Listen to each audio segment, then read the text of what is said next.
Hello students, welcome to the channel. तो हमने chapter 1 start किया था एनसीईआरटी वर्कशीट क्लास 10th का real numbers and we have completed up to question number 15. So in this video we will start from question number 16. So let's get started. Okay, now this is our first question today. Prove that root 2 plus 3 upon root 2 is a irrational number. हमें proof करना है, irrationality proof है जो कि आपके NCERT books में भी है, उससे रिलेटेड क्वेश्चंस। और इसका जो कह सकते हैं कि एक डिफरेंट टाइप के क्वेश्चंस यहाँ पे आपको मिलेंगे। एनसीईआरटी का यही एक खासियत है वर्कशीट का कि ये different questions we are getting from here. ठीक है, तो चलो स्टार्ट करते हैं क्वेश्चन नंबर 16 से। Root 2 plus 3 upon root 2 is a irrational number, इसे हमें प्रूफ करना है। ओके, तो रूट 2 प्लस 3 अपॉन रूट 2 को हमें इरेशनल प्रूफ करना है। सबसे पहले ये नंबर लिख लेते हैं, रूट 2 प्लस 3 अपॉन रूट 2। ये थोड़े से मतलब कि इसका जो नीचे रूट 2 है इसको हटा देते हैं, इसको रैशनलाइज पहले कर देते हैं। तो रैशनलाइज कर लें या फिर इसका हम ले लें इस तरीके से, इसको ऐड भी कर सकते हैं जैसे हम रैशनल नंबर को ऐड करते हैं उस तरीके से। तो रूट 2 इंटू रूट 2 कितना हो गया 2, प्लस रूट 2 से रूट 2 डिवाइड होकर 3 आया। ठीक है, डिवाइड हो गया 1 multiply 3 that is 3। So will get here 5 upon root 2। अब इसे हम प्रूफ करते हैं कि ये इरेशनल नंबर, क्योंकि इसको ऐड करने के बाद यही आ रहा है। अगर हम इसे प्रूफ कर देंगे कि इरेशनल नंबर है then this number is a irrational number. ठीक है, तो 5 अपॉन रूट 2 का हमें प्रूफ करना है कि क्या ये एक इरेशनल नंबर है। तो हम मान लेंगे कि let us assume that 5 upon root 2 is a rational number. Let us assume the contrary आप लिख सकते हैं इस तरीके से। ठीक है, तो हम इसको इस तरीके से लिख सकते हैं कि let us assume the contrary that 5 upon root 2 is a rational number. जब ये रैशनल नंबर है तो इसे हम p अपॉन q या a अपॉन b के फॉर्म में लिख सकते हैं। So we can write 5 upon root 2 equals a upon b, where जहाँ पे a और b क्या है, a and b are coprime numbers. ठीक है, ए और बी को हमने को प्राइम नंबर अज्यूम कर लिया, क्योंकि ये अगर रैशनल नंबर है तो ये को प्राइम नंबर ही होता है। कि स्टैंडर्ड रैशनल नंबर क्या होता है, हमेशा को प्राइम नंबर होता है। जैसे कि 3 अपॉन 2 है ना, एक दूसरे के साथ कोई भी फैक्टर नहीं है, which have no any common factor other than this is called the coprime numbers. तो इसके बीच में कोई भी कॉमन फैक्टर नहीं आना चाहिए, तो ये हमने अज्यूम कर लिया। ठीक है, अब इसका क्रॉस मल्टीप्लाई कर लेते हैं। Root 2 into a is equals to 5b लिख सकते हैं हम। ठीक है, अब कर लेते हैं स्क्वायरिंग बोथ साइड, जैसे हमने किया था proof that root 5 is a rational number, proof that root 2 is a rational number, उस तरीके से इसे हम प्रूफ करेंगे। ठीक है, इसलिए क्योंकि यहाँ पे ये प्रोवाइडेड नहीं है कि रूट 2 रैशनल नंबर पहले से है। ठीक है, तो हमने पहले क्या किया, इसको पहले तो सिंप्लीफाई कर लिया और इस तरीके से हम इसे सॉल्व कर रहे हैं। तो क्या करेंगे, स्क्वायरिंग बोथ साइड कर लेंगे, बोथ साइड्स दोनों तरफ से स्क्वायर करेंगे तो हमें क्या मिलेगा, इसका square root 2 a the square is equals to 5b the square. So will get here 2a square equals 25b square. ठीक है, 2a square is equals to 25b square. तो हम ये कह सकते हैं कि 2 divides b square, 2 divides b square, divides ऐसे लिखा जाता है 2 डिवाइड्स b स्क्वायर। ठीक है, if 2 divides b square this implies that 2 divides b also. अगर 2 b स्क्वायर को डिवाइड करा है, ये डिवाइड कैसे करें मैं बता दूं कि 2a square is equals to 25b square है। तो हम ये लिख सकते हैं ना कि a square is equals to 25b square upon 2, मतलब कि ये जो 2 है 25 को डिवाइड कर रहा है। ठीक है, ये सॉरी b स्क्वायर को डिवाइड कर रहा है, 25 को तो कर ही रहा है, b स्क्वायर को कर रहा है, क्योंकि हमें b पे कॉन्सेंट्रेट करना है यहाँ पे। ठीक है, एक्चुअली हमें प्रूफ क्या करना है कि a और b के बीच में कोई भी कॉमन फैक्टर नहीं है, ये हमने मान लिया है, लेकिन हम ये प्रूफ करेंगे कि दोनों के बीच में कॉमन फैक्टर है, इसलिए हम ये सारी चीज़ें कर रहे हैं। तो हमने क्या कर दिया यहाँ पे, इसके थ्रू हमने ये दिखा दिया कि 2 डिवाइड्स b स्क्वायर। ठीक है, कि 2 क्या कर रहा है, b स्क्वायर को डिवाइड कर रहा है। ठीक है, उसी तरीके से हम कह सकते हैं जब 2 b स्क्वायर को डिवाइड कर रहा है तो 2 डिवाइड्स b ऑल्सो। ठीक है, तो हमने यहाँ पे लिख दिया 2 डिवाइड्स b। ठीक है, अब अज्यूम कर लेते हैं कि late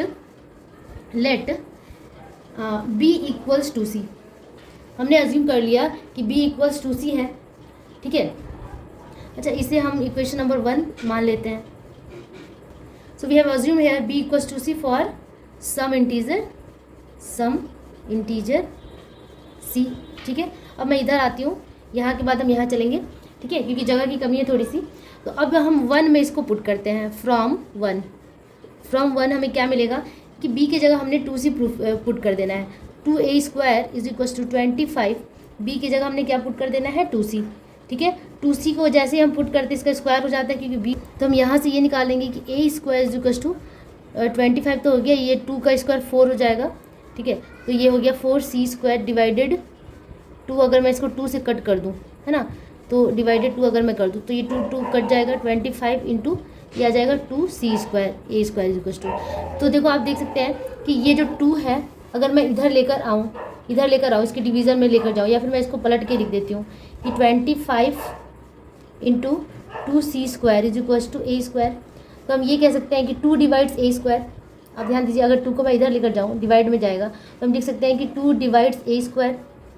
hence this implies that 2 divides a also. ठीक है, तो यहाँ से हमें क्या मिला, यहाँ हमें ये मिल रहा है कि 2 डिवाइड्स b² यानी कि 2 b को डिवाइड कर रहा है, यहाँ 2 a को भी डिवाइड कर रहा है। इसका मतलब क्या है कि 2 is a common factor between a and b। ठीक है, 2 is hence we can say 2 is common factor of a and b। This is the contradiction because a and b are the coprime number. ठीक है, आप पूरा line लिख सकते हैं कि this contradict that a and b are coprime number के बीच में कोई भी कॉमन फैक्टर नहीं होना चाहिए, लेकिन यहाँ तो हमारा कॉमन फैक्टर आ गया, को प्राइम नंबर। ठीक है, तो यहाँ से हमें क्या मिला, ये तो कॉन्ट्राडिक्शन हो गया। Hence we can say that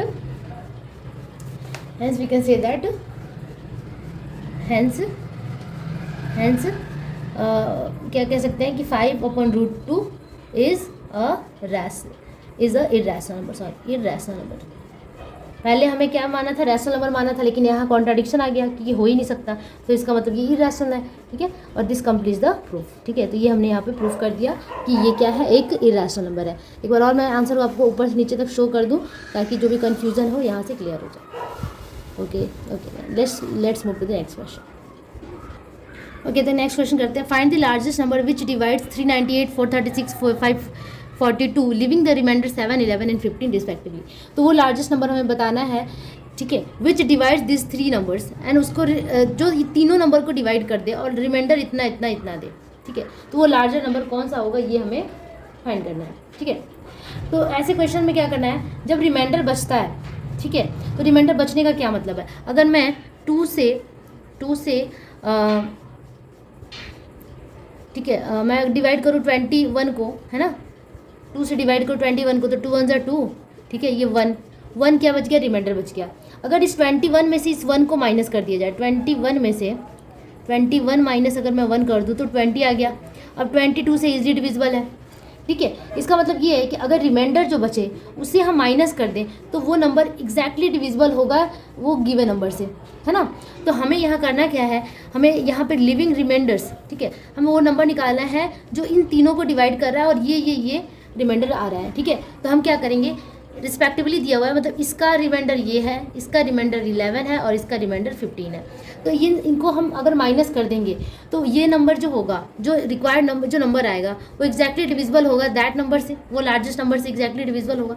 तो हमें सबसे पहले क्या करना है, सब्ट्रैक्ट कर देना है। ठीक है, और हमें लार्जेस्ट नंबर निकालना है। जब लार्जेस्ट नंबर निकालना होता है तो actually we are doing the highest common factor, ऐसा कॉमन फैक्टर जो कि हाईएस्ट हो, तीनों में हाईएस्ट हो और वो तीनों में कॉमन भी हो, तीनों को ही वो डिवाइड कर रहा है और लार्जेस्ट हो। इसका मतलब हमें एचसीएफ करना है, हाईएस्ट कॉमन फैक्टर करना है। फैक्टरों में वो हाईएस्ट हो, सबसे बड़ा हाईएस्ट हो और तीनों में वो कॉमन भी हो।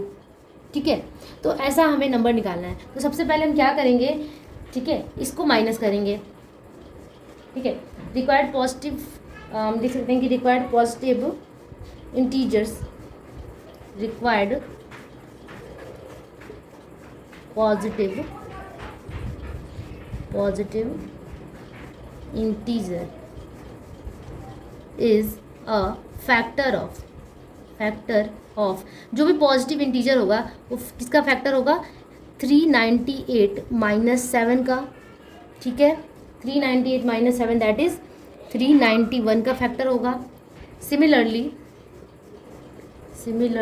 Required positive integer is a factor of, ये पूरा आपको लिखना होगा, required positive integer is a factor of 436 minus 11, remainder को माइनस कर देना है। अब हम क्यों माइनस कर रहे हैं ये मैंने अभी एक्सप्लेन कर दिया। ठीक है, तो ये हो जाएगा 425। अगेन सेम लाइन लिखेंगे, इसलिए मैं यहाँ कॉमा कर देती हूँ। You have to use the whole sentence, you have to write the whole sentence. Okay, and the 542 minus 15, so we will get 542 minus 15 527, ठीक है। दीज 3 नंबर्स, ये जो नंबर्स हमें मिले इसका वो क्या होगा, कॉमन फैक्टर होगा, क्योंकि ये सबका क्या होगा, फैक्टर होगा, कॉमन ही फैक्टर होगा, तीनों में है तो वो कॉमन फैक्टर है, तो हाईएस्ट कॉमन फैक्टर हमें निकालना है। तो हम क्या करेंगे कि क्लियरली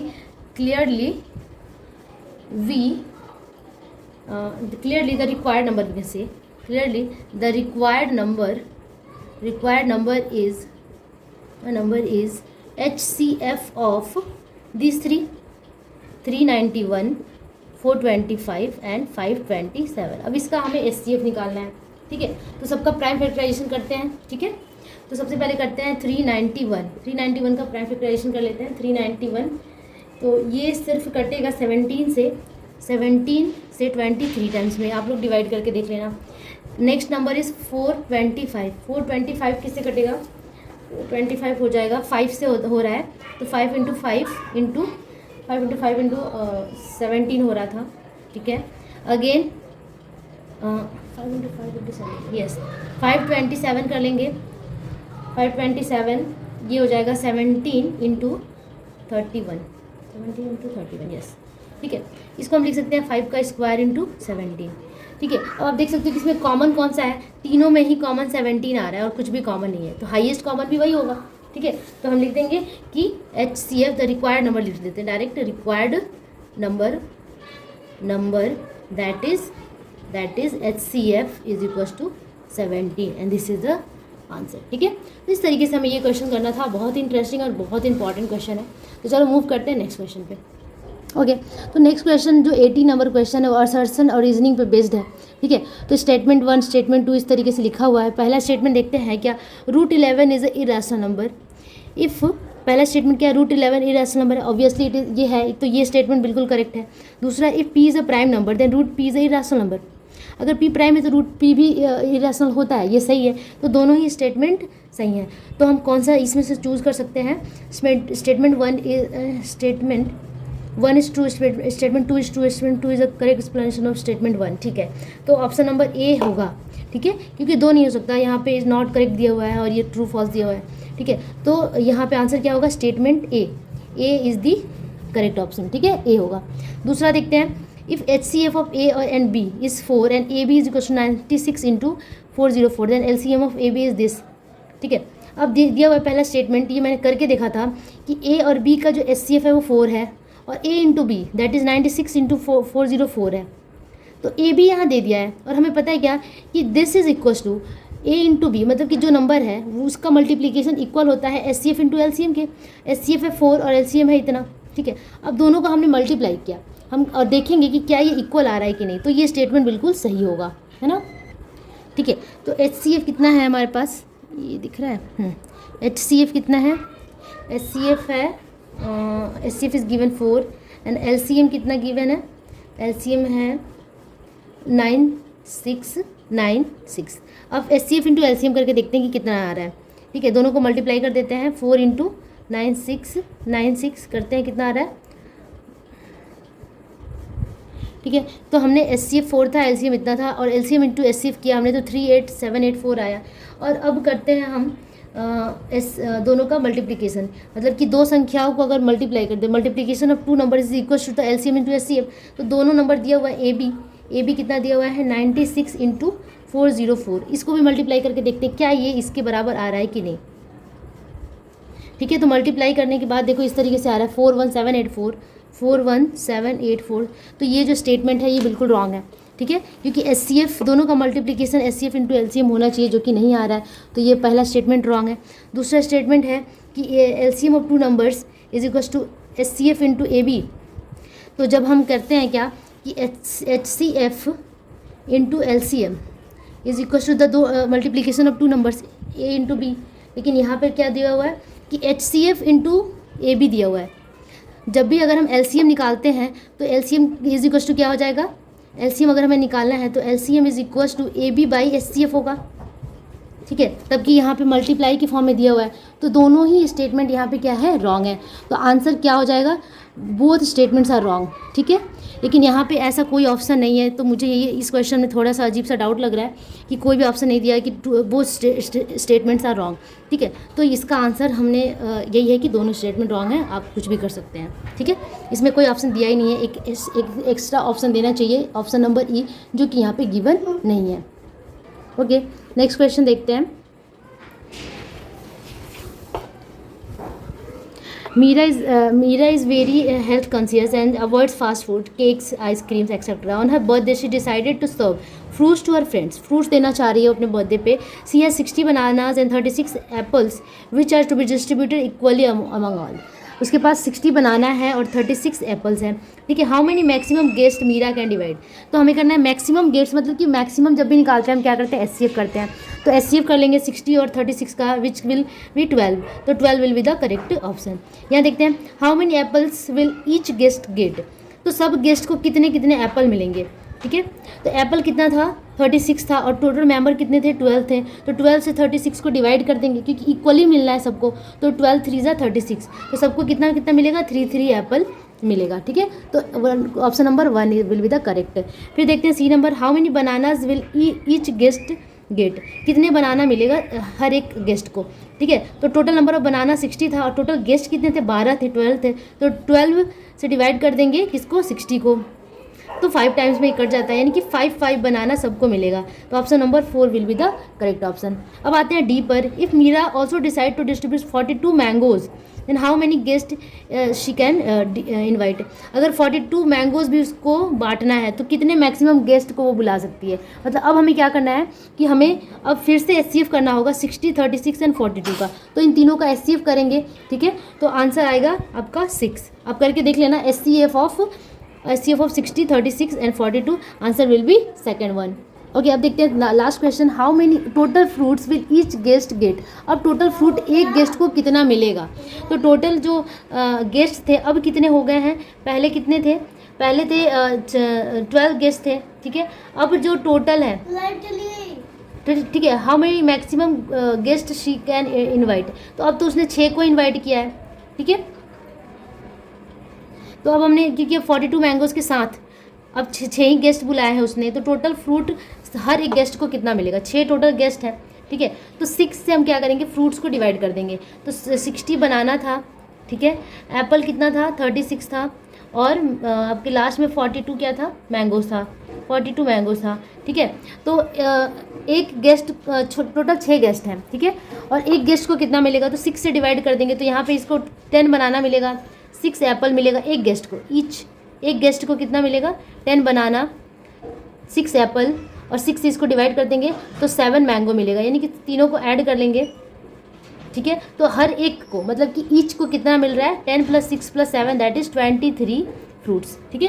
क्योंकि अब हम तीनों की बात कर रहे हैं, तो हमने क्या किया कि ईच गेस्ट को कितना मिलेगा, तो टोटल हमने जो भी गेस्ट थे उससे हमने क्या किया कि बनानाज को, एप्पल को और मैंगोज़ को डिवाइड किया। तो देखो 60 है, तो 60 से कितने टाइम्स में जाएगा, 10 टाइम्स में जाएगा, 6 से 36 6 टाइम्स में, और 42 7 टाइम्स में।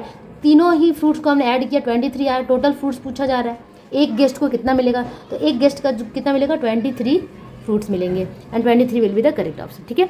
तो इसी तरीके से हमने क्वेश्चन नंबर 20 तक कंप्लीट कर लिया, which is worksheet number 1A।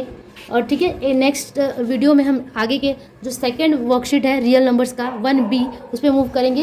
And इसी तरीके के इसी तरीके के सोल्यूशंस अगर आपको चाहिए जो कि इंपॉर्टेंट है आपके लिए, तो आप चैनल को सब्सक्राइब करें और साथ ही साथ शेयर भी करें। Thank you so much, bye bye.